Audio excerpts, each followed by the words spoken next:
The crew of the Ironclad had heard the whispers, the snickers, the barely concealed laughter from the pristine, polished fleets of the Galactic Dominion.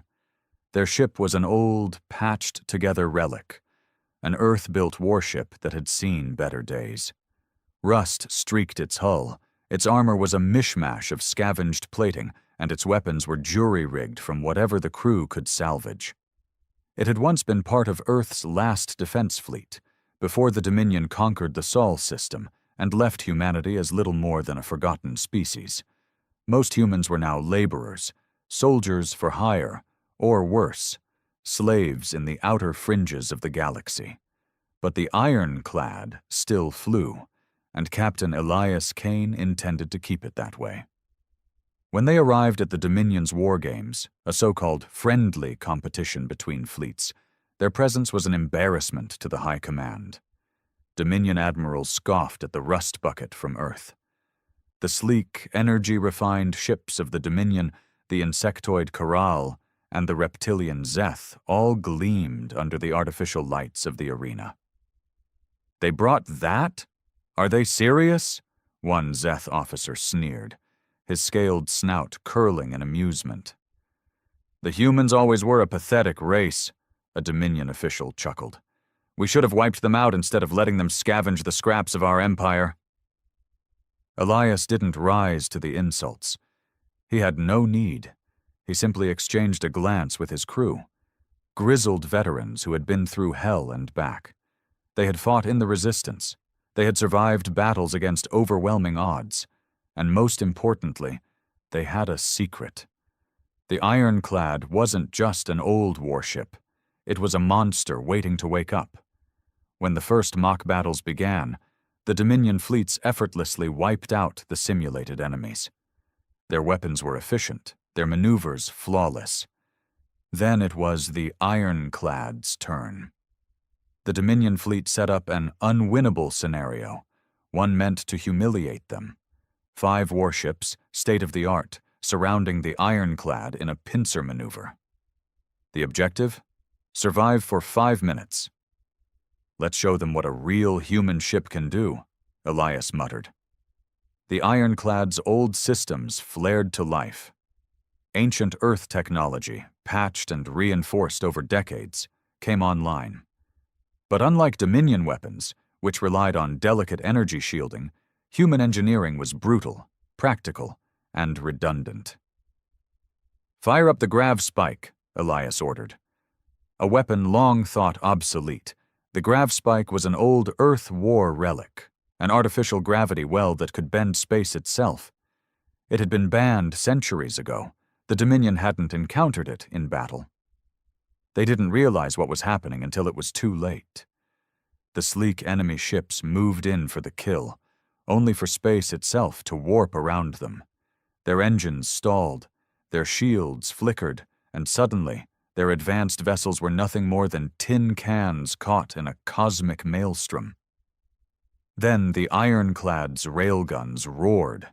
Unlike Dominion weapons, which relied on energy, humanity had perfected kinetic destruction. The railguns, old, ugly, and devastating, tore through the crippled enemy ships like paper. The audience watched in stunned silence.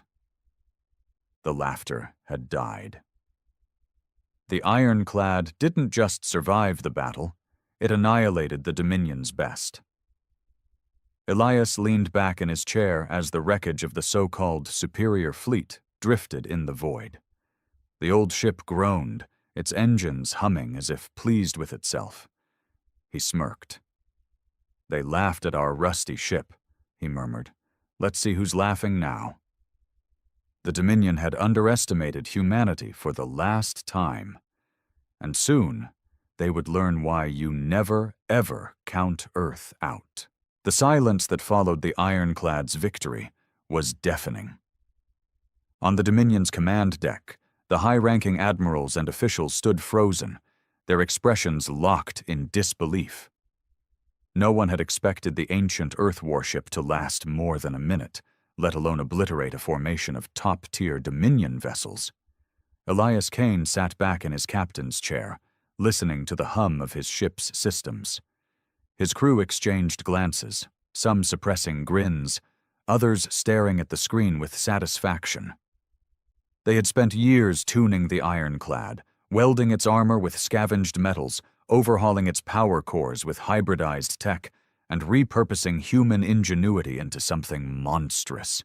It was ugly, it was old, and it was an absolute nightmare in battle. A transmission cut through the stunned silence. The Dominion's fleet marshal, a six-eyed, gray-skinned officer named Valor Kine, appeared on the comms. His voice was tight, controlled, but the rage and disbelief were evident in his tone. "Captain Kane," he said, the words forced. "That was unexpected." Elias leaned forward, resting his arms on his knees. "Unexpected?" He let out a dry chuckle. "That's one way to put it. Though, if I recall, this was a combat exercise. I believe we followed the rules." The sound of grinding teeth came through the transmission. The Dominion hated being humiliated. More than that, they despised the idea that humans, former subjects, nearly erased from history, had just proven themselves superior in direct combat. Valor hesitated for only a moment before regaining his composure. "You were not supposed to use outlawed technology?"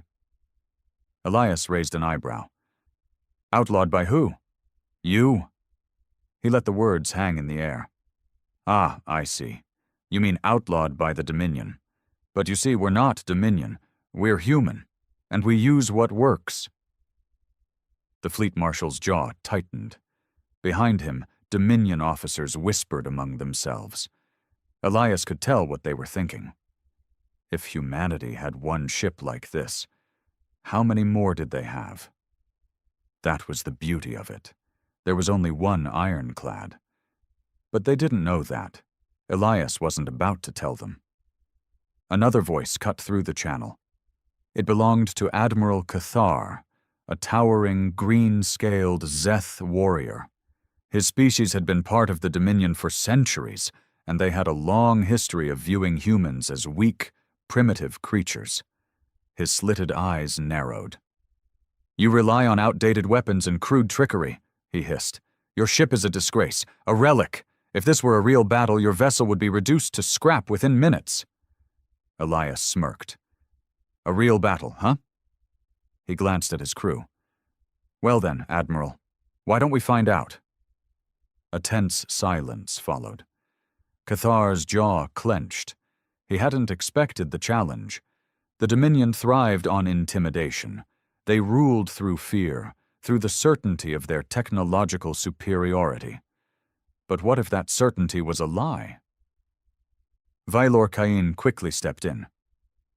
"That won't be necessary." His voice was sharp, laced with unspoken threats. "The Dominion does not engage in pointless conflicts." Elias tilted his head. "No? Because I'd say what just happened proves that any conflict with humans might not be as easy as you thought." The fleet marshal's nostrils flared. "Enjoy your victory while it lasts, Captain Kane, because you have just made an enemy of the most powerful force in the galaxy." The transmission cut. A slow grin spread across Elias's face.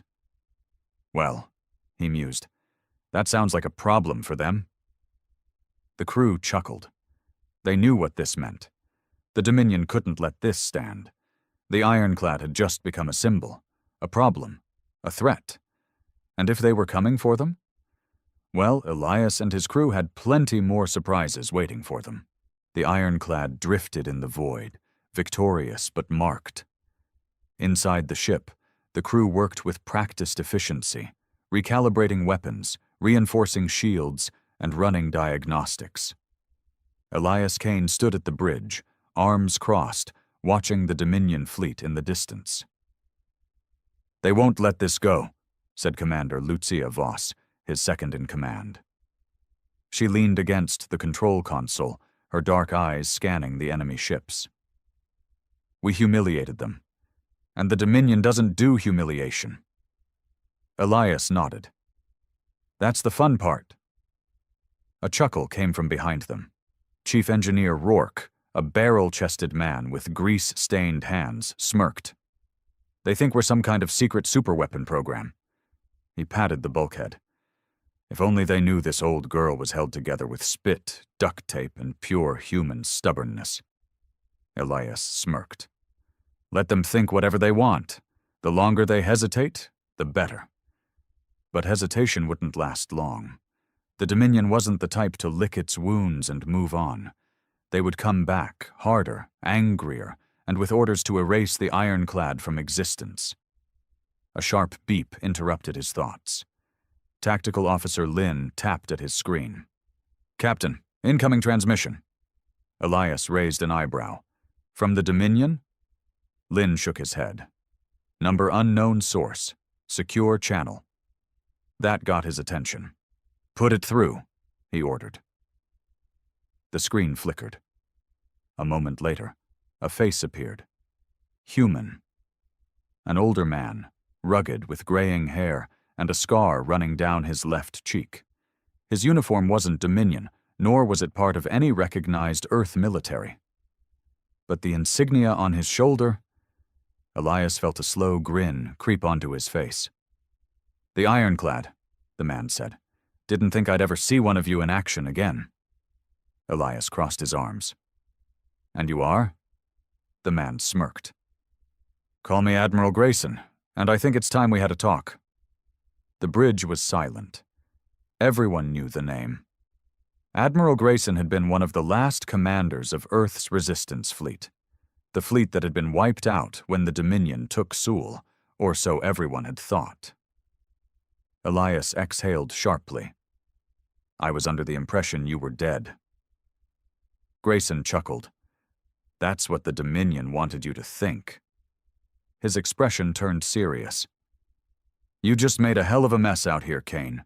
And now, the whole galaxy is watching." Elias didn't break eye contact. "Is that a problem?" Grayson shook his head.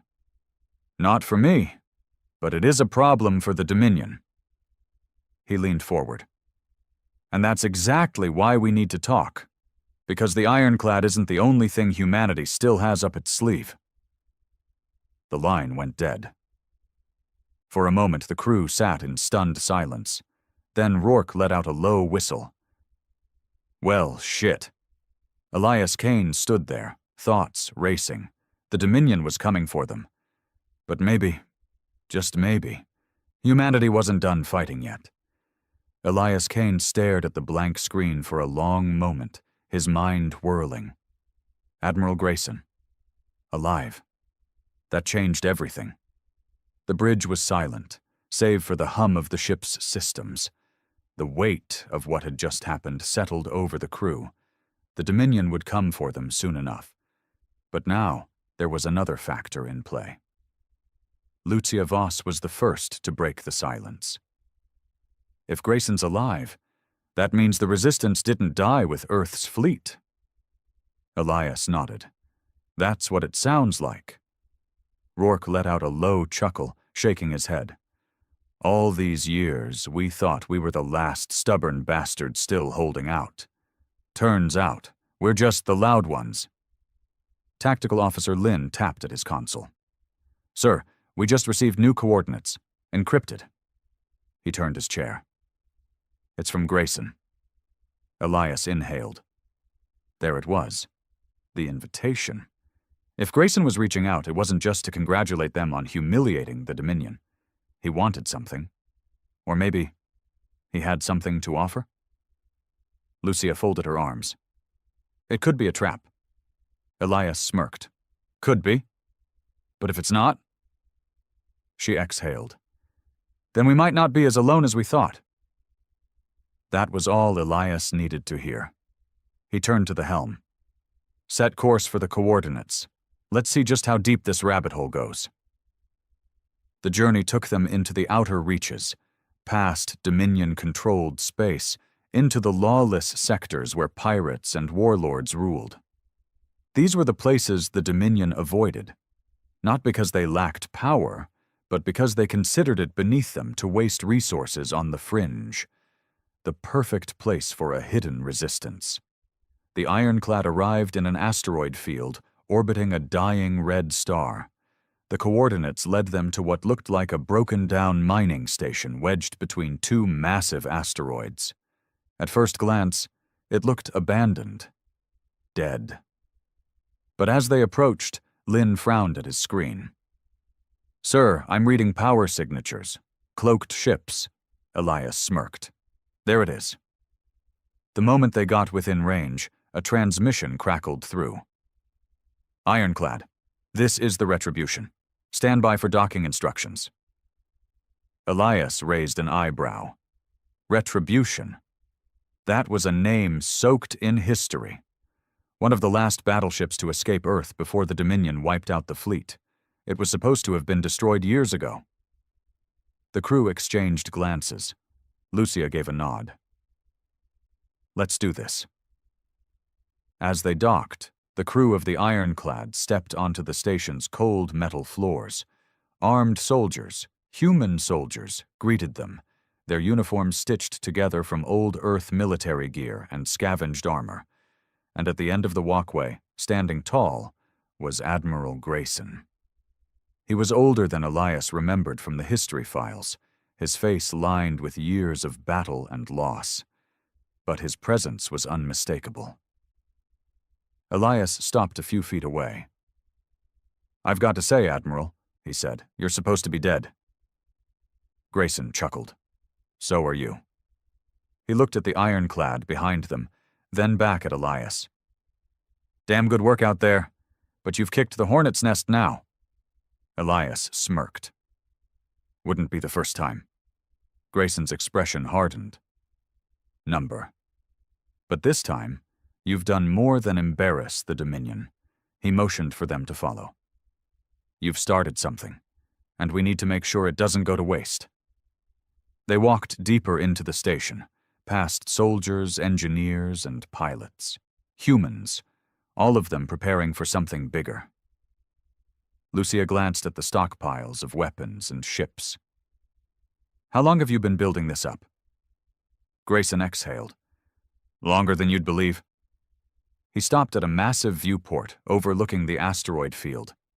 And there, hidden in the shadows, was a sight that made Elias's breath catch. A fleet. Not a scavenged fleet. Not a pirate armada. A human fleet. Old warships refitted, stealth bombers, even what looked like a half-finished dreadnought. Grayson turned to Elias. "The Dominion thinks they own the galaxy." He nodded toward the ironclad. "You just proved they can be beaten." His voice dropped lower. "Now let's show them what happens when humanity fights back." Elias stared out at the fleet, a slow grin forming. This wasn't just survival anymore. This was war. Elias Kane took a slow breath, his eyes locked on the fleet before him. Humanity's last stand wasn't over. It had only been waiting, hidden in the dark. The Dominion thought they had crushed Earth, that they had wiped out its resistance, but here, floating in the shadows of an asteroid field, were warships that had defied extinction. He turned to Admiral Grayson. "How many ships do you have?" Grayson's scarred face was unreadable. "Not enough." Elias smirked. "That's always the answer." Grayson nodded. "We've been building for years, raiding Dominion supply chains, stealing tech, refitting whatever we can. But our numbers are nothing compared to theirs." His voice lowered. "That's why what you did with the ironclad is so damn important." Elias raised an eyebrow. "You mean embarrassing the Dominion on a galactic stage?" Grayson's lips curled into a small grin. "I mean proving that they're not invincible." He crossed his arms. "The galaxy's been under Dominion rule for so long that everyone's forgotten what it's like to fight back. But you just reminded them." Lucia Voss, standing beside Elias, frowned. "So what's the next move?" Grayson turned, walking toward a holotable. The lights flickered to life, displaying a star map. "This," he said, pointing to a system on the edge of Dominion-controlled space, is Tyrus 9. It's a mid-tier Dominion outpost, not heavily guarded, but it's important. It supplies fuel and resources to several frontline fleets. If we take it, we send a message. Elias studied the map. You want to hit the Dominion where it hurts. Grayson's expression hardened. I want to remind the galaxy that humanity isn't done. A long silence filled the room as Elias considered the plan. The Dominion wouldn't expect an attack, not from humans. They would see the ironclad stunt as an isolated incident, an annoyance. But if they struck again, if they took Tyrus 9, then the Dominion would know that humanity wasn't just surviving. It was fighting back. Elias finally exhaled. All right, he said, a slow grin forming. Let's start a war. The preparations took days. The ironclad underwent repairs, its hull reinforced, its weapons checked and double-checked. In the hangars of the hidden station, pilots trained, soldiers prepared for boarding actions, and engineers worked to bring more ships online. The Resistance wasn't an army, not yet. But it was something dangerous. It was human. Elias stood on the command deck, watching the controlled chaos. Lucia approached, her expression serious. This is bigger than us, Elias. He nodded. I know. She hesitated. And if we lose? He met her gaze. Then we make damn sure they never forget we fought. Lucia exhaled, then smirked. Good answer. When the fleet finally moved, it was silent, slipping through the black of space like ghosts. The Dominion had grown complacent. They had beaten humanity before. They didn't expect them to come back. But they would learn. The hard way. Tyrus 9 hung in the void like an unguarded prize, its orbital defenses minimal, its Dominion garrison running routine patrols with the arrogance of an empire that believed itself untouchable. That arrogance would be their downfall. Elias Kane stood on the ironclad's bridge, arms crossed, as the final countdown ticked away. All ships in position, Lucia Voss reported. No signs they've detected us. On the holomap, the human fleet was a ghostly cluster of red blips weaving through the asteroid belt surrounding Tyrus 9. The Dominion patrols followed predictable routes, leaving gaps wide enough for a strike team to slip through. Elias studied the Dominion fleet. A handful of corvettes, one capital ship, likely the station commander's personal cruiser, and a smattering of supply freighters. Nothing compared to what the Dominion could deploy if they had warning. But that was the key. They wouldn't get any. He tapped the comms panel. Grayson, are your boarding teams ready? Locked and loaded, the Admiral's gruff voice came through. Just give the word. Elias turned to Lucia. Launch the assault. A second later, the ironclad's engines roared to full power, and the fleet surged forward. The attack was surgical, brutal, and human. Railguns thundered in the darkness, kinetic rounds shredding Dominion hulls before their shields could even power up. Missiles streaked through the void, striking fuel depots and key infrastructure points. By the time the Dominion sounded the alarm, half their defenses were already crippled. Elias guided the ironclad into the heart of the battlefield, its rusted hull absorbing glancing shots as its oversized railguns punched holes through the Dominion's sleek, fragile ships. Unlike their enemies, the humans didn't rely on delicate energy shields. Their ships were built to take a beating and keep going. The Dominion's capital ship, the Valor's Pride, scrambled to rally a counterattack. Enemy flagship is locking weapons on us, Lynn reported. Elias grinned. Let them. The Valor's Pride unleashed a volley of plasma fire, only for the ironclad to absorb the hits, its reinforced hull holding firm. Then, with a single brutal shot, its main railgun tore straight through the Dominion ship's reactor core. The explosion lit up the void like a dying star. That was the breaking point. With their leader dead and their station in flames, the remaining Dominion forces ran. But the humans weren't done. Grayson's teams breached the station, storming through the corridors, taking key control points in a ruthless sweep. Within minutes, the Dominion officers were either dead, captured, or fleeing in escape pods. Tyrus 9 belonged to humans now. On the bridge of the captured station, Elias watched as resistance fighters raised an old Earth banner over the command console. It was a symbol no Dominion officer had seen in years. Lucia stood beside him. "We did it." Elias exhaled, a slow grin forming. "Yeah, we did." The first human victory against the Dominion in decades. The galaxy would hear about this, and the Dominion would never forget. The news spread faster than light. Tyrus 9 had fallen, a Dominion stronghold, a vital supply hub, taken by humans. It was impossible. It was unthinkable. And yet, there it was.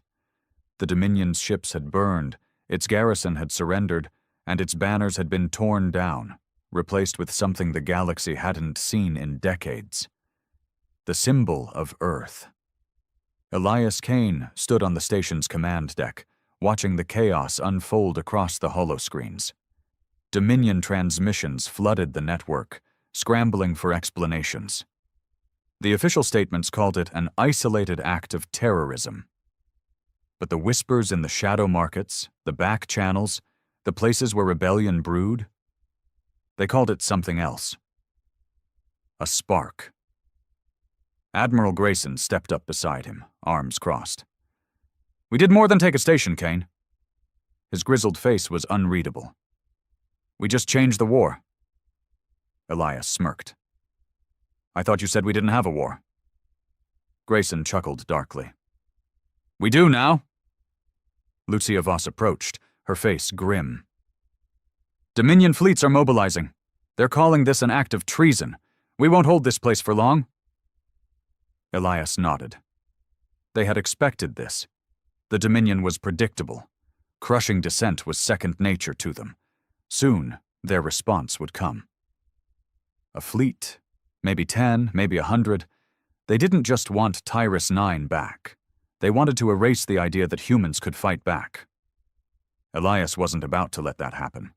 He turned to the holomap, studying the surrounding systems. Tyrus 9 was important, but it wasn't the real prize. It was bait. "What's the nearest Dominion-controlled world?" he asked.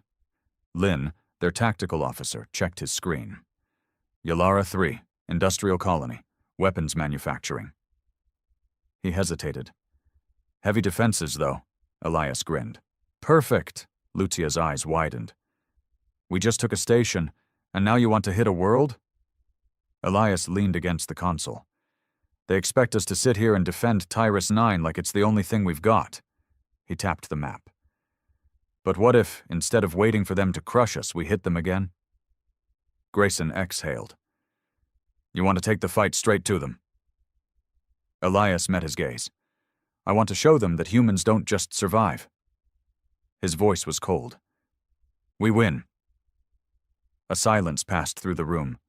Then, slowly, Grayson grinned. "Well," the Admiral said, "let's give the Dominion something to fear." Preparations moved fast.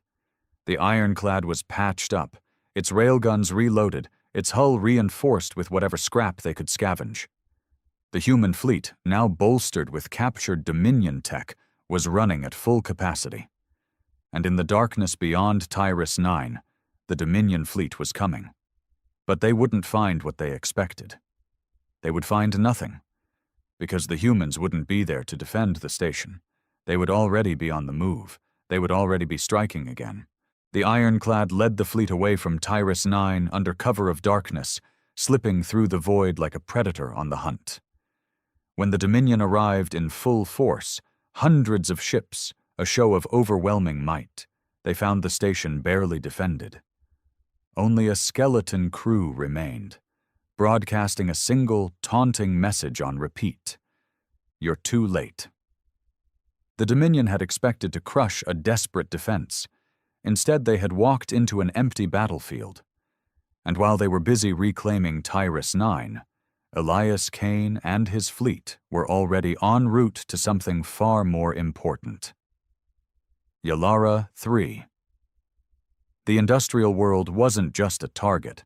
It was the lifeline of the Dominion's war machine. Factory cities stretched across the surface, churning out weapons, armor, and munitions for the Dominion's never-ending conquests. Take Tyrus 9, and you made a statement.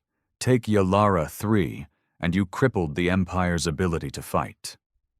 On the Ironclad's bridge, Elias studied the tactical display as they neared the planet's orbit. Unlike Tyrus 9, this place was fortified. Orbital defense platforms, ground-to-space artillery, and a standing fleet patrolling the skies. A direct assault would be suicide, which is why they weren't attacking like the Dominion expected. "Voss," Elias said, glancing at his second-in-command. "You ready?" Lucia grinned. "Oh, this is going to be fun." The fleet didn't slow as it reached Yalara 3. They accelerated, straight toward the Dominion defenses. Alarms screamed across the planet. Fighters scrambled, turrets locked on, and the Dominion fleet formed up for battle, believing that the humans were about to engage in a full frontal assault. They were wrong. Just before they hit the engagement zone, the Ironclad and its fleet executed a maneuver that no Dominion ship would ever attempt, because no Dominion ship was stupid enough to try it. They dove straight into the planet's atmosphere. The Dominion fleet hesitated for a split second, uncertain, confused, before pursuing. But that hesitation was all the humans needed. The Ironclad tore through the clouds, its rusted hull shaking under the pressure, its engines screaming as it dropped like a meteor toward the surface. On the ground, Dominion officers barely had time to react before the sky opened up and death rained down. Human drop ships burst from the fleet, deploying strike teams into factory districts, hitting fuel depots, sabotage crews slipping into Dominion strongholds before alarms could even finish blaring. And above them, the Dominion fleet found itself in chaos. The Dominion never fought inside atmosphere. Their ships were designed for space combat, delicate shields, fragile hulls that couldn't withstand the turbulence of a planet's gravity well. But human ships? They were built to survive the impossible. Railguns fired point-blank at enemy ships struggling against the planet's pull. Dominion fighters swerved wildly, unused to the storm force winds. And in the middle of it all, the Ironclad roared, its brutal, ancient weapons tearing through the Dominion's finest, like they were nothing. On the ground, the resistance forces fought like demons. Elias himself led the charge through a Dominion weapons facility, his pulse rifle slung over his shoulder, his team blasting their way through enemy defenses. Explosions rippled through the complex as fuel lines ruptured, fire and chaos consuming everything. He tapped his comms. "Status?" Lucia's voice came through. "Main factories are down. Dominion Command Center is burning." A pause. Then, with a grin, "We just stole their own weapons and turned them on their security forces." Elias chuckled. "Now that's poetic justice." The Dominion was in full retreat. In hours, humanity had done what no species had dared to attempt. They hadn't just won a battle. They had ripped the Dominion's war machine apart, and the galaxy was watching. On the bridge of the Ironclad, Elias leaned against the console, watching the fires still burning on the surface of Yalara 3. The resistance fleet regrouped, Dominion prisoners were secured, and the stolen munitions were loaded aboard their ships. Admiral Grayson stepped beside him. "They'll send everything they have now." Elias nodded. "Good." Grayson chuckled. "You want them to come after us?" Elias smirked. "I want them to chase us." He turned to the star map. "We just cut off one of their arms. Now we start carving up the rest." Lucia stepped forward, crossing her arms. So where do we hit next? Elias looked at the Dominion-controlled systems flashing red on the map. Then he grinned. Everywhere. The Dominion response came faster than expected. Within days of the fall of Yalara III, Dominion fleets swarmed the sector, burning their way through the void in search of the human fleet. News spread across the galaxy. Planets under Dominion rule whispered of defiance, while rebel cells once too afraid to act suddenly found hope. But hope wasn't enough to win a war. Elias Kane stood on the ironclad's bridge, arms crossed, as Admiral Grayson studied the incoming tactical reports. The Dominion's not just hunting us, Grayson muttered. They're purging entire systems. They're trying to make an example of anyone who supports us. Lucia swore under her breath. Bastards. Elias exhaled. This was always the risk. They had struck the Dominion in ways no one had before. So now the Empire would do what it did best. It would crush, burn, and erase, unless they stopped it. Elias turned to the map. What's the Dominion's biggest weakness? Lynn, their tactical officer, hesitated. Aside from their arrogance? Elias smirked. Aside from that? Grayson stroked his chin. Logistics. He pointed to the holomap. They rule through fear, not loyalty. Their fleets rely on supply lines, their soldiers on credits. If we hit their economic centers, we do more than hurt them. His eyes darkened. We make it impossible for them to fight. Elias nodded. Then we take the fight to the heart of the Dominion. Lucia frowned. You're talking about Core Prime. The capital world, the seat of Dominion power, heavily fortified, unassailable. Grayson shook his head. That's suicide.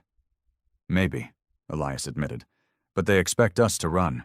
They expect us to keep fighting on the fringes. He leaned in. What if, instead, we hit them where they feel safest? A silence stretched through the room. Then Grayson grinned. Hell, he exhaled. I always wanted to go out in a blaze of glory. Lucia smirked. Then let's make it count. The ironclad led the charge. Human ships emerged from slipspace on the edge of the Dominion capital, a ragtag fleet against the Empire's might. Orbital defense stations spun to life, warships moved to intercept, alarms blared across the planet below, but Elias and his crew hadn't come to conquer. They had come to finish the war. Lucia launched a data spike, overriding civilian broadcast networks across the Dominion. Every world under their control, every colony, every backwater station, suddenly, all saw the same thing. Elias Kane, standing on the bridge of the ironclad, staring directly into the feed. This is humanity, he said, and we are not afraid. Behind him, Dominion warships exploded as the human fleet tore into their lines. The ironclad, the ship that had started it all, weaved through the chaos, its railguns punching through enemy hulls with ruthless precision.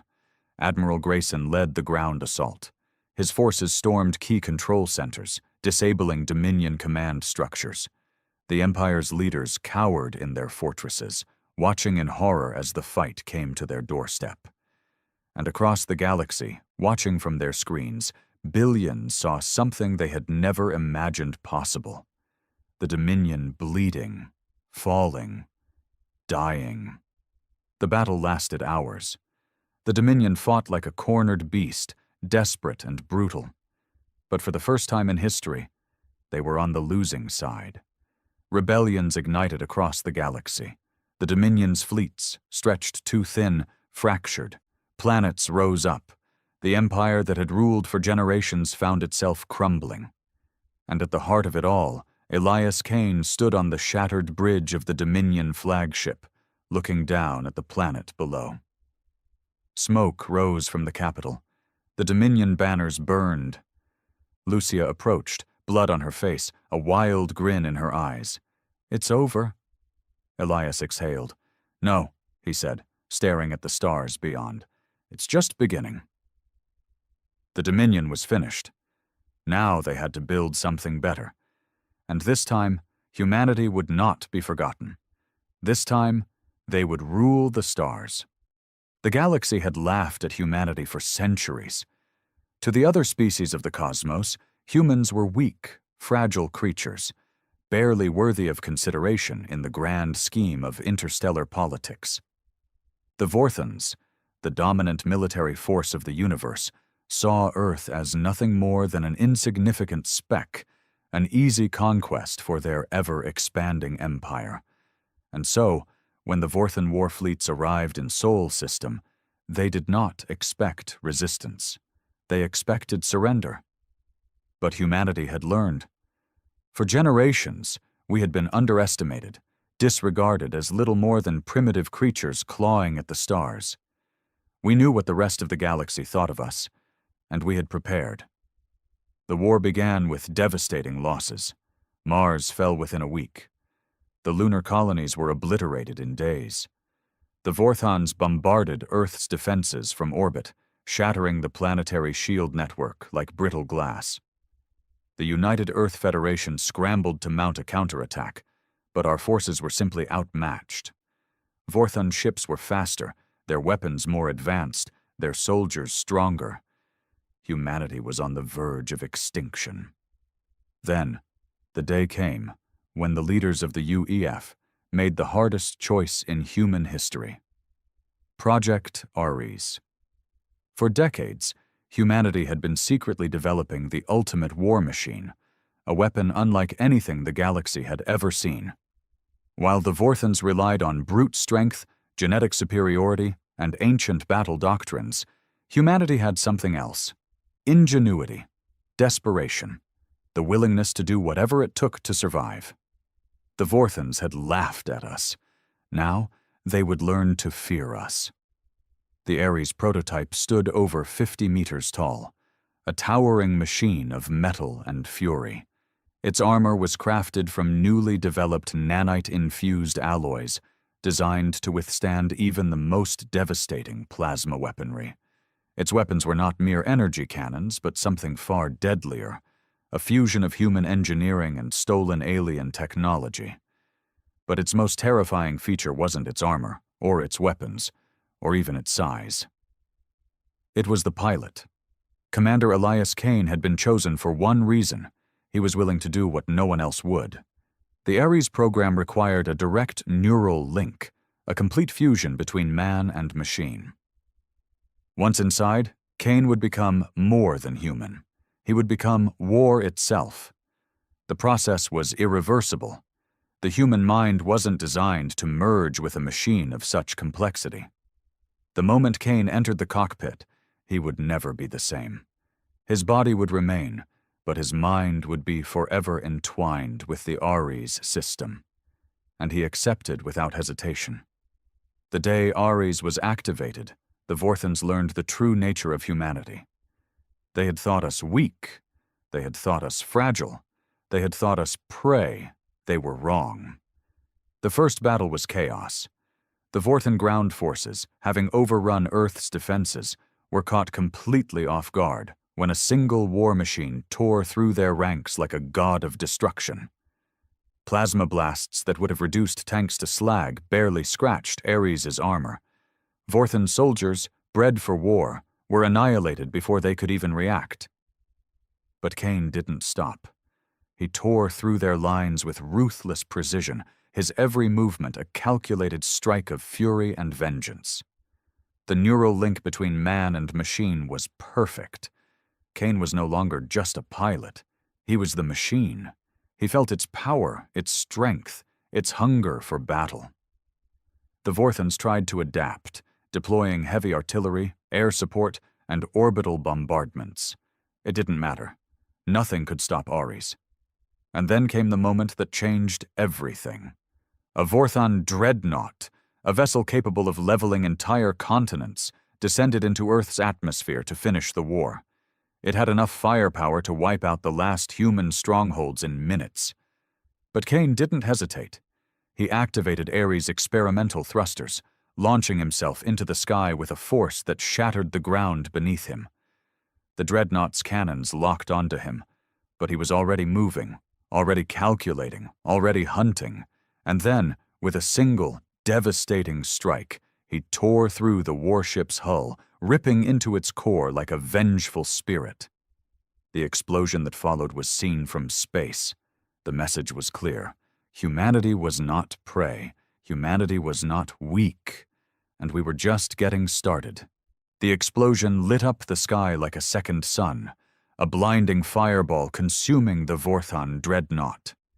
The shockwave rippled through the atmosphere, sending debris raining down over the smoldering ruins of Earth's last defenses. Silence followed. A moment of stillness, as if the universe itself was holding its breath. Then came the screams.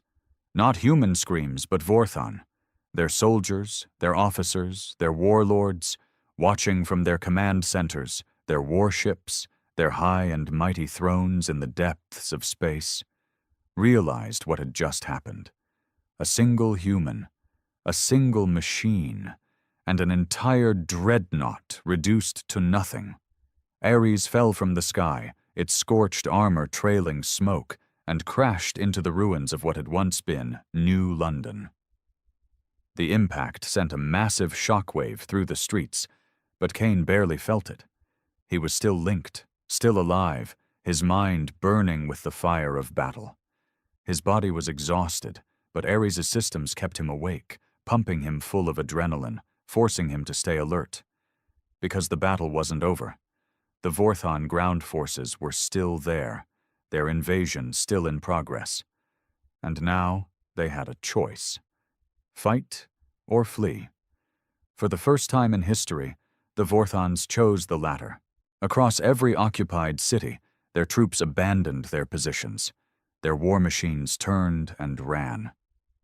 Officers shouted commands in their guttural, snarling language, ordering emergency extractions, calling for immediate evacuations.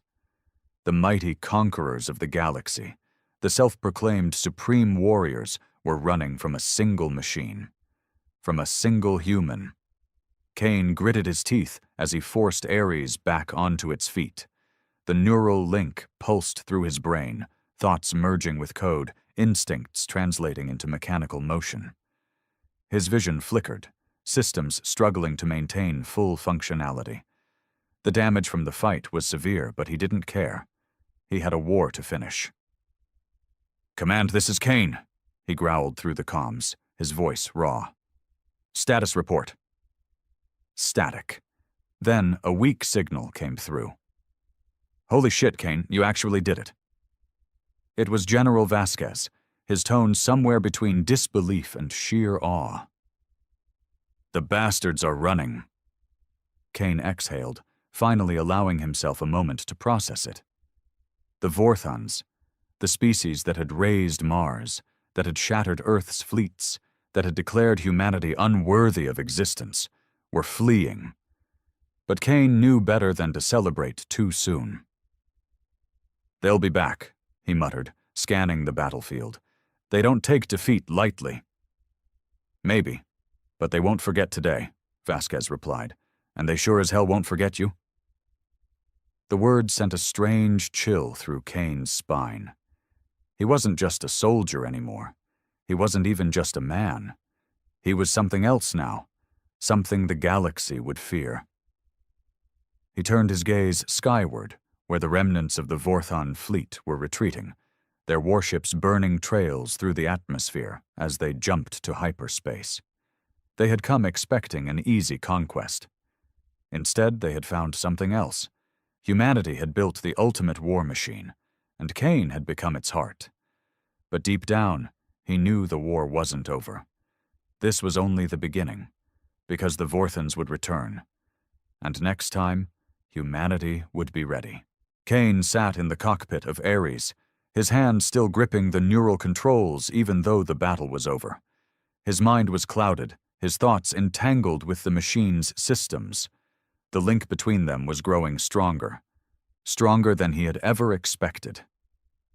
He could still feel the heat of the explosions, the screams of retreating Vorthans, the impact of his strikes against their war machines.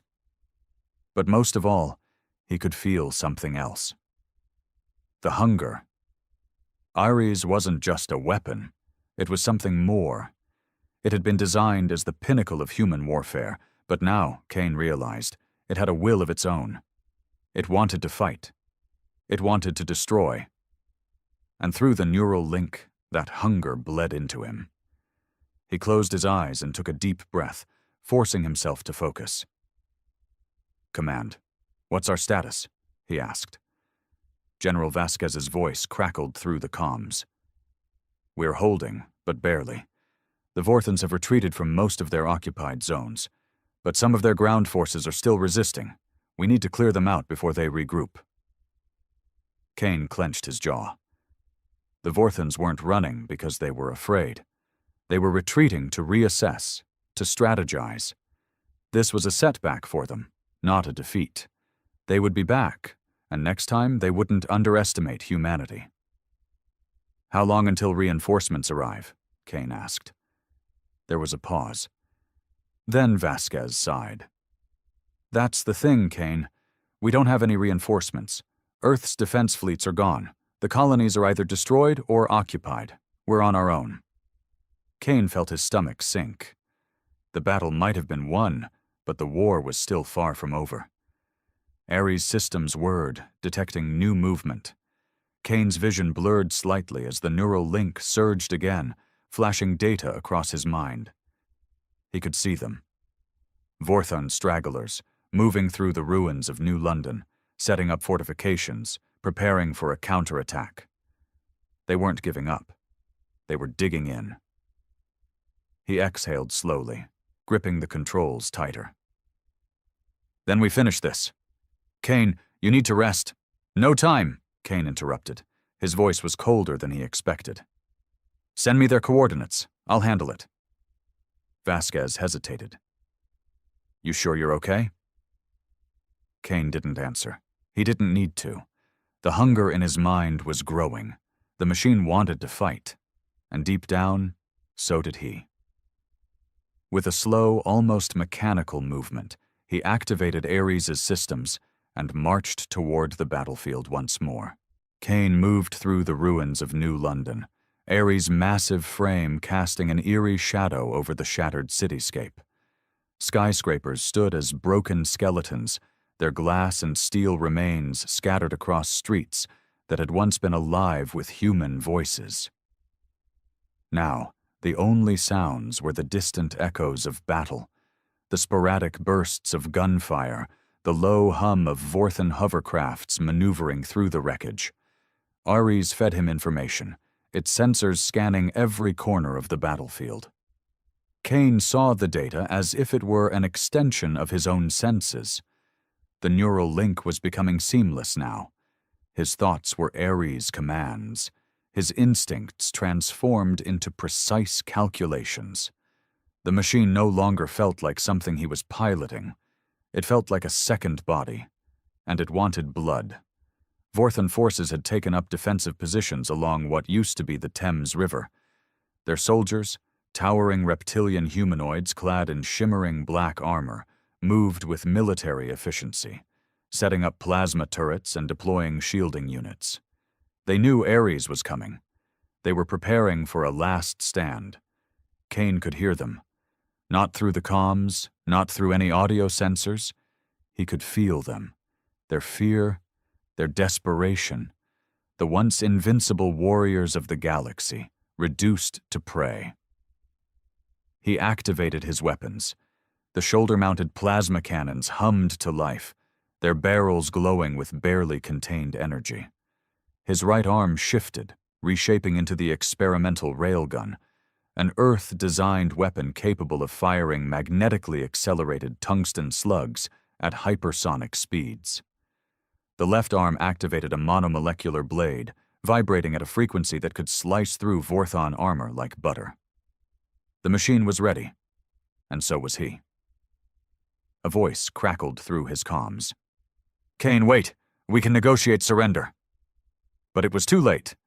Ares surged forward, launching itself into the fray like an unstoppable force. The Vorthons opened fire, plasma bolts streaking through the air, impacting Ares' armor with scorching bursts of light. Kane barely registered it. The machine's shields absorbed the damage, dispersing the energy harmlessly. He moved with terrifying speed, closing the distance in seconds. His railgun fired. A sonic boom shattered windows for miles as a tungsten slug ripped through the battlefield. A Vorthon transport exploded in a spray of fire and twisted metal, the shockwave knocking enemy soldiers off their feet. Kane didn't stop. He reached the front line and activated the blade. The first Vorthon barely had time to react before it was bisected, its massive form collapsing in two smoldering halves. The others roared, charging with energy lances and shock rifles, but Kane was faster. Ares moved like a demon of war, weaving through enemy fire with inhuman precision. Plasma cannons tore through enemy ranks, incinerating squads before they could even scream. The blade flashed, severing limbs, carving through armored vehicles like paper. Kane felt nothing, no hesitation, no remorse, only the battle. One of the Vorthon commanders barked an order, and a massive war mech emerged from behind the rubble, a towering behemoth nearly as large as Ares. Its weapons locked onto him, and in an instant it fired a blast of concentrated energy. Kane barely dodged. The ground where he had stood melted into molten slag. He turned, raising his railgun, but the Vorthon mech was already charging, its enormous hammer-like weapon swinging down with enough force to level a building. Ares' systems reacted before Kane even thought. He boosted to the side, the neural link amplifying his reflexes. The hammer missed by inches, embedding itself into the ruined pavement with a deafening crash. Kane saw his opening. He lunged. The monomolecular blade plunged deep into the enemy mech's torso, piercing its power core. Sparks and flames erupted from the wound as the Vorthon pilot inside screeched in rage. Kane twisted the blade and yanked it free, then fired his railgun point blank. The mech detonated, sending shockwaves through the battlefield. Kane barely noticed. He was already moving to the next target. The remaining Vorthons panicked. Their formation broke. Some tried to flee, others fired blindly in a last act of defiance. It didn't matter. Ares cut them down, one by one. Minutes later, it was over. The battlefield was silent. The Vorthon stronghold had been annihilated. Their bodies lay in smoldering heaps, their machines reduced to scrap. Kane stood amidst the carnage, his breath ragged, his pulse slow. Ares' systems hummed, awaiting his next command. But there was nothing left to fight. He exhaled, his hands trembling slightly. The neural link pulsed again, and for a brief moment he felt something unsettling. Satisfaction. Not his own. Ares. The machine had enjoyed this. Kane clenched his fists. He could still feel the hunger inside him, growing stronger with every battle. The line between man and machine was blurring, and he wasn't sure if he could stop it. The comms crackled again. General Vasquez's voice was quiet. Kane, what the hell have we created? Kane didn't have an answer. He turned his gaze to the sky. The Vorthons had retreated for now, but they would return. Stronger. More prepared. And when they did, he wasn't sure if he'd still be human enough to care. Kane sat in the cockpit, his breathing heavy, his hands still gripping the neural controls. The battle was over. The last Vorthon stronghold had been reduced to ruins, their forces annihilated. Ares stood in the center of it all, its armor scorched, its blade dripping with molten metal. But Kane wasn't relieved. The silence was deafening.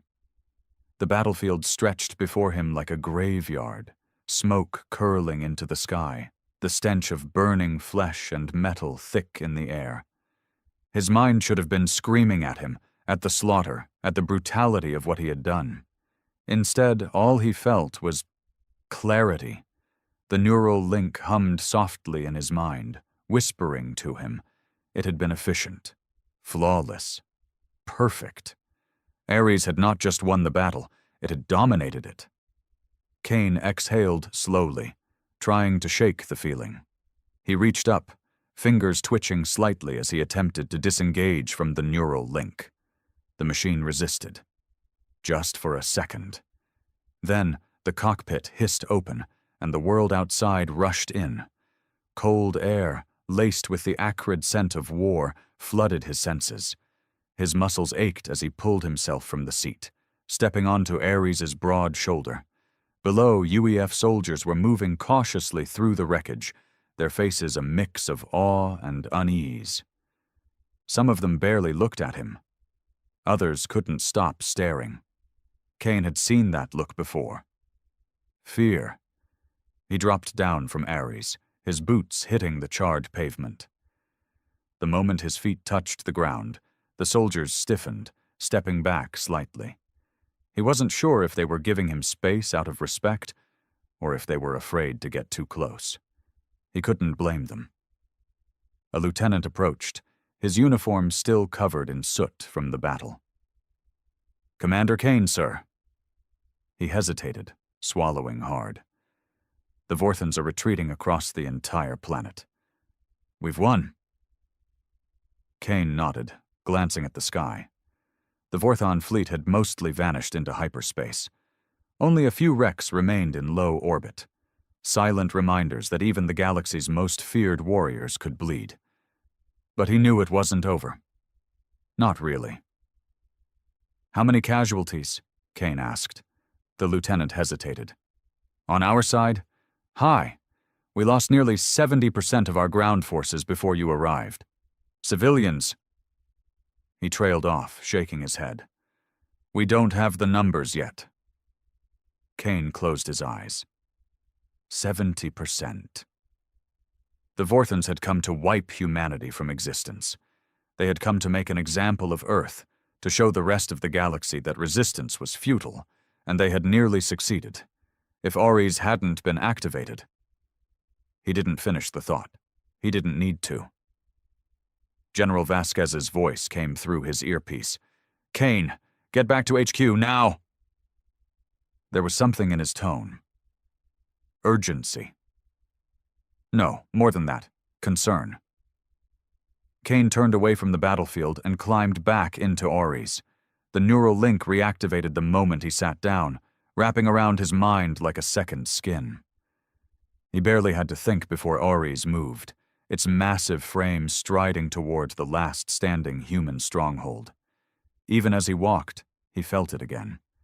That whisper in his mind, that hunger. Ares had tasted war, and it wanted more. 40 minutes later, Kane stepped into the war room of the UEF Underground Command Center.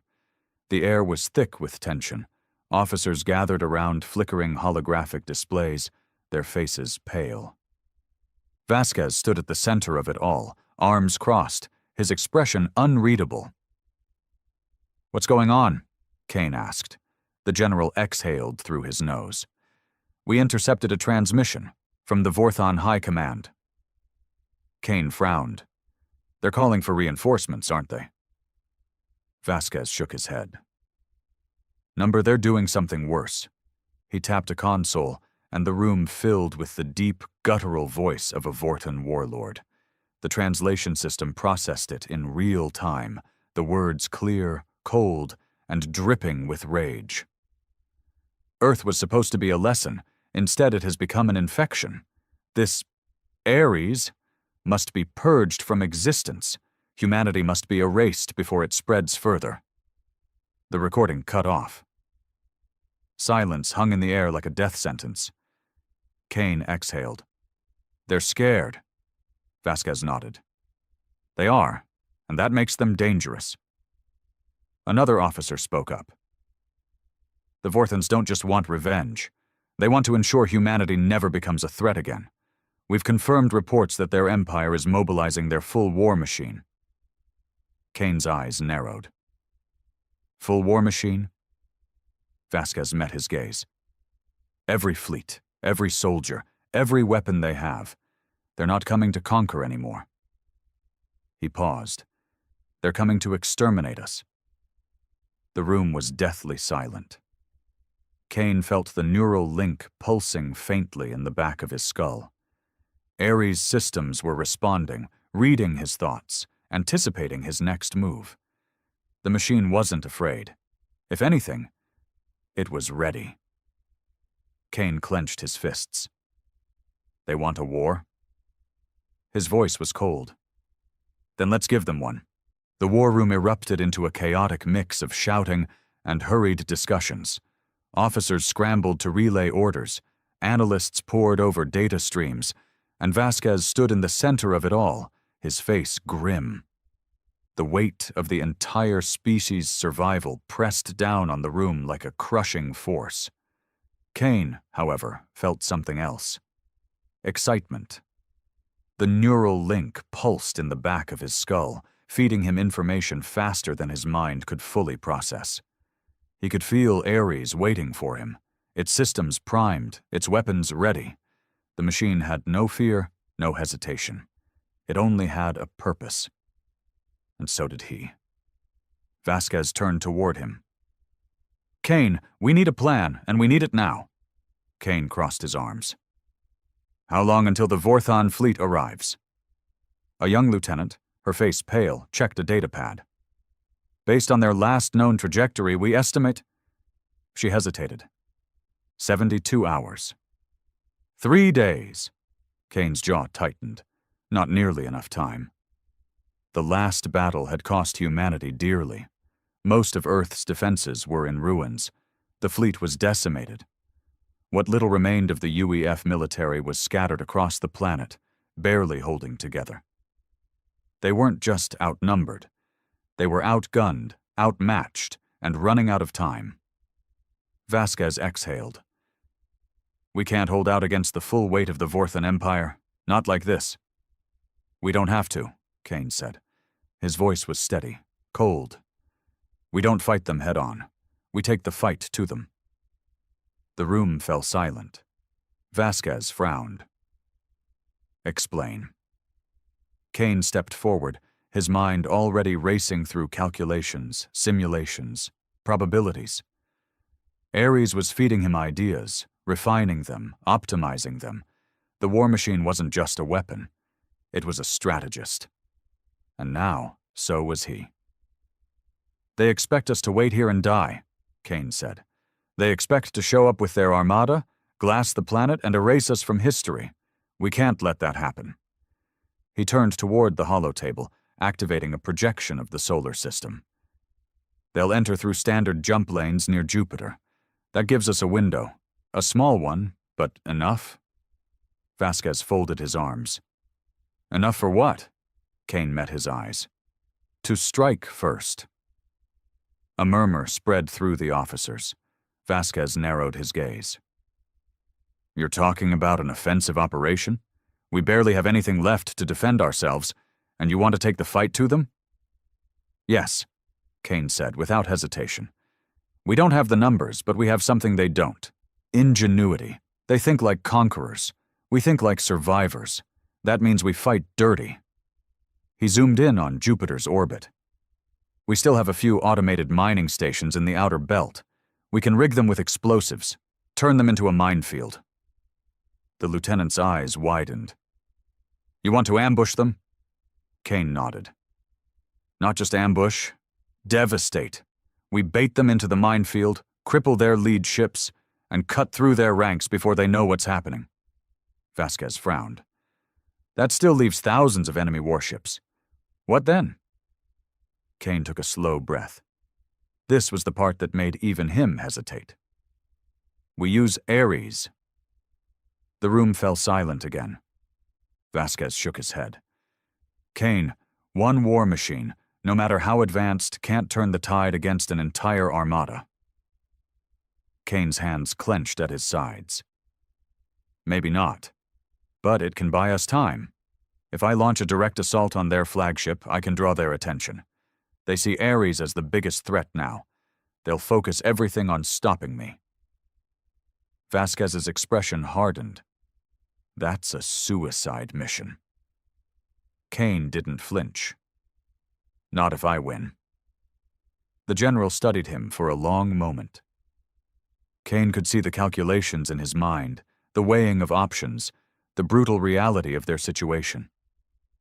Then, finally, Vasquez sighed. You really think this can work? Kane's neural link pulsed again. Ares whispered in his mind, feeding him certainty. Yes, he said. Vasquez exhaled. Then let's get to work. For the next 48 hours, the remnants of the UEF worked relentlessly. Mining drones were repurposed into floating bombs, orbiting around Jupiter's gravity well like a deadly net. The last remaining warships, only a handful compared to what Earth once had, were refitted for one last stand. And Ares was enhanced. Technicians worked around the clock, installing experimental weapon systems, reinforcing its armor, pushing the war machine beyond its original limits. The neural link was strengthened, the synchronization between man and machine becoming something deeper, something more complete. Kane barely slept. He could feel Ares inside his mind now, even when he wasn't in the cockpit. The line between where he ended and the machine began was blurring, and he wasn't sure he wanted to stop it. 72 hours later, the sky burned. The Vorthon fleet arrived in perfect formation, their warships emerging from hyperspace like an unstoppable tidal wave. Thousands of vessels, each one capable of wiping out cities with a single barrage, darkened the void above Jupiter. Their confidence was absolute, their victory inevitable until the mines detonated. Fire erupted across the fleet as dozens of Vorthon ships were torn apart in an instant. Explosions rippled through their ranks, breaking formation, sowing chaos, and in the middle of the confusion, Ares launched. Kane activated the thrusters, and the war machine roared into the fray. The first Vorthon cruiser came into view, its turrets swiveling toward him. Kane didn't give them a chance. Ari's railgun fired, and the slug punched through the ship's hull like paper. The explosion engulfed its neighboring vessels, sending debris scattering into the void. Then the rest of the fleet reacted. Torpedoes, plasma cannons, energy beams, all locked onto Ares, converging with deadly precision. But Kane was already moving. He weaved through the chaos, dodging fire, cutting through enemy ships with ruthless efficiency. He was no longer just a soldier, no longer just a man. He was war itself. But as he tore through the fleet, something unexpected happened. Ares' neural link surged, stronger than ever. Kane gasped as his mind was flooded with data, calculations, something deeper. And then, a voice. Not human, not Vorthon. You are not ready. Kane's breath caught. A presence, something vast, ancient, watching from the shadows of the cosmos. And it wasn't Vorthon. Before he could react, something in the void moved. And the real war began. Kane's breath hitched as the neural link pulsed violently, overwhelming his senses with a flood of foreign data. Ares trembled beneath him, not from damage, not from the Vorthon's attacks, but from something else. Something unseen, something watching. The voice echoed again, reverberating through his skull like a whisper from the void itself. You are not ready. For the first time since the war had begun, Kane felt something alien claw at his mind. Not fear, dread. Then, the universe shifted. Beyond the chaos of the battlefield, beyond the burning wreckage of Vorthon warships, space itself seemed to ripple, distort. The stars bent unnaturally, like reflections on a shattered mirror. And then, they appeared. Massive, monolithic shapes materialized from nothingness. Darker than the void, their surfaces absorbed all light, their forms twisting in ways that made no sense. Ships, beings, machines? Kane couldn't tell, but the Vorthons recognized them, and they panicked. The mighty conquerors of the galaxy, the same species that had come to wipe out humanity, were now scrambling in desperation.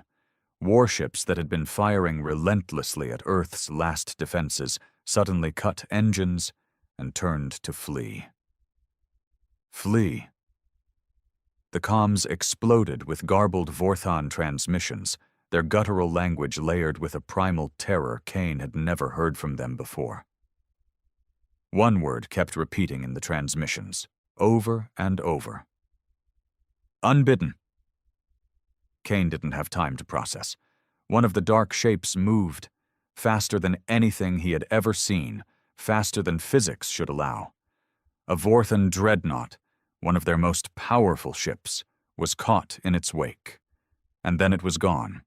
Not destroyed, not shattered into debris, simply erased, as if it had never existed at all. Kane's heart pounded.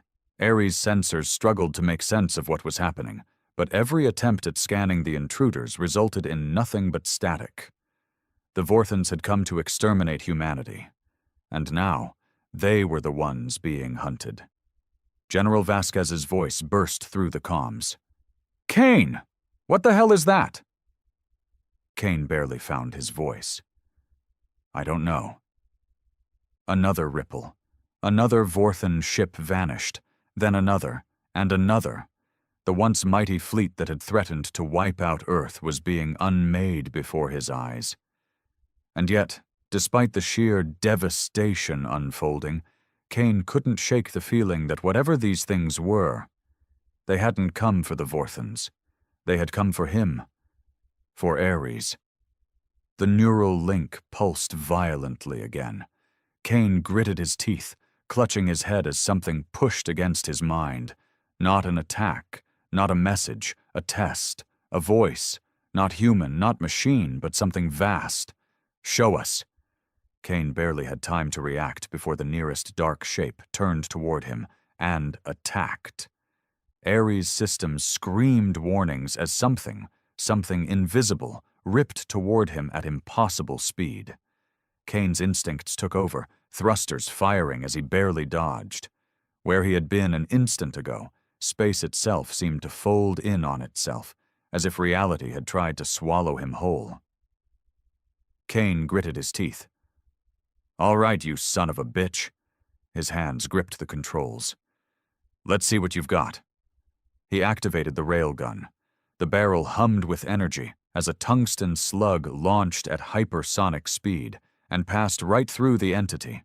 The projectile didn't impact, didn't explode, didn't exist anymore. Kane's blood ran cold. "What the hell?" The entity moved. Another ripple, another impossible lunge.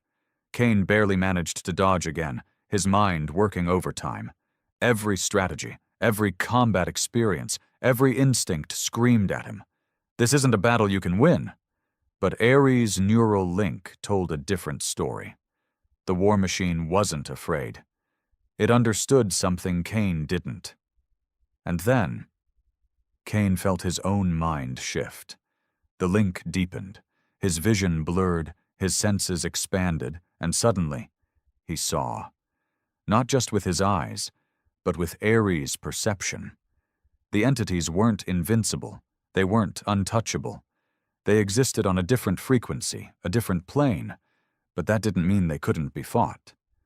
And Ares had already adapted. Kane smirked. "All right, round 2. He flipped a switch, activating an experimental function. Ares' systems recalibrated, energy levels shifting, the entire machine humming with newfound resonance. He aimed, and this time, when he fired, the dark entity screamed, darkness. Kane floated in an abyss beyond time, beyond space, beyond understanding. The neural link pulsed erratically, his mind teetering on the edge of something vast, something infinite. Ares was silent. For the first time since their fusion, Kane couldn't feel the machine. It was still there. He could sense its presence, a distant hum at the edge of his consciousness. But it was like staring into the void, reaching for something just beyond his grasp. And then, the voice returned. "You are not ready." Kane clenched his fists. "What are you?" His voice sounded distant, like it was being pulled away, lost in the gravity of something enormous. The presence pulsed. It wasn't just speaking to him. It was inside him, unraveling his thoughts, peeling apart his mind layer by layer. "You are the first." The blackness around him shifted, swirling with impossible shapes, fragments of battlefields, memories of war, echoes of destruction. He saw Earth burning, the Vorthans fleeing, the unbidden tearing through the cosmos like a storm without end. "The first to hear us." Kane gritted his teeth. His heart pounded, but he forced himself to stand, if standing was even possible in this nothingness. "Why me?" A ripple in the void, a pulse of knowledge, too much to comprehend, too vast to grasp. Then images, Ares, but not just Ares, thousands, no, millions, a vast, endless army of war machines, each one like his, yet different, each one piloted by something more. Something changed, a vision of what could be or what would be. Kane's breath caught in his throat. "You want an army? You are the beginning." A realization clawed its way into his mind. The unbidden weren't invaders. They weren't a species, or an empire, or even a force of destruction. They were a correction, a force that emerged only when civilizations reached a threshold, when they touched something they weren't supposed to. Humanity had built Ares to fight the Vorthans, but in doing so, they had created something more, something dangerous, something that had to be tested. Kane's pulse pounded in his ears. "And if I fail?" Silence. Then, "Humanity will end." Kane exhaled sharply, his hands steadied, his fear, his uncertainty, his hesitation. He buried it all. His species was on the brink of extinction. Earth was in ruins. The Vorthans would return. And now, something far worse had taken notice. But Kane had never been the kind of man to run. He had been underestimated before. Humanity had been mocked before. And yet, here he stood. Here they stood. He clenched his fists. "Then I guess I don't have a choice." A pause. Then, for the first time, the voice changed. Not distant, not unknowable. Something closer, something satisfied. "Good." The void shattered. Kane gasped as reality snapped back into existence. Ares rebooted in an instant, the neural link surging back into his mind like a tidal wave. Warnings flashed across his vision, damage reports, energy fluctuations. And yet, he was alive. The battlefield was empty. The unbidden were gone. The Vorthan fleet had fled. Earth was still there, scarred, broken, but alive. Kane exhaled, his hands shaking. Vasquez's voice burst through the comms. "Kane, do you read me? What the hell just happened?" Kane swallowed. How could he even begin to explain? He steadied himself, looked toward the void, toward the stars. "They're watching," he said quietly. A long silence. Then Vasquez exhaled. "Who?" Kane's grip on the controls tightened. "The ones who decide if we survive." Another pause. Then, "Are they coming back?" Kane's eyes narrowed. "They don't have to." Because now, humanity knew they existed. And Ares was just the beginning. The war wasn't over, it had just evolved.